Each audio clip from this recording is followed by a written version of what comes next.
প্রত্যয় laboratory school and কলেজের প্রতিষ্ঠা শুরু হয়ে গেছে। নাটোরবাসীর জন্য সুসংবাদ যে প্রত্যয় ল্যাবরেটরি স্কুল অ্যান্ড কলেজ প্রতিষ্ঠিত হতে যাচ্ছে নাটোর জেলাকে আরও সুশিক্ষিত করার জন্য। সেই সুবাদে আমরা গিয়েছিলাম, আমাদের একটা মিলন বন্ধন শুরু হয়ে গেছিল। খাওয়া দাওয়া শেষে আমরা ছবি তুলছিলাম, নিজস্ব ব্র্যান্ডের স্কুলের ব্যাগ হাতে নিয়ে। যাই হোক, অনেক সুন্দর ছিল পরিবেশটা, আমরা খুব আনন্দ করেছি এবং সেই সাথে দোয়া করেছি যে আগামীতে আমাদের স্কুল অ্যান্ড কলেজটা, প্রত্যয় ল্যাবরেটরি স্কুল অ্যান্ড কলেজটা সুন্দরভাবে প্রতিষ্ঠিত হবে।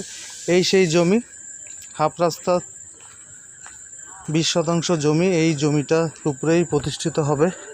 আর যেখানে ছবি তুলছিলাম সেখানে প্রাথমিক কাজগুলো হবে বিদ্যালয়ের। যখন এখানে এই জমির ওপর প্রতিষ্ঠিত হবে স্কুলটি, তখন এখানে শুরু হবে স্কুলের কার্যক্রম। আপাতত যেখানে ছবি তুললাম দেখলেন ব্যাগ হাতে নিয়ে, সেখানেই স্কুলটা চালু হতে যাচ্ছে। যাই হোক, সবাই দোয়া করবেন এবং প্রত্যয়ের সঙ্গে থাকবেন, প্রত্যয় ল্যাবরেটরি স্কুল অ্যান্ড কলেজের সঙ্গেই থাকবেন। নাটোর জেলাতে শিক্ষার মান বাড়িয়ে দেওয়ার জন্যই এই স্কুলটি প্রতিষ্ঠিত হতে যাচ্ছে। ধন্যবাদ।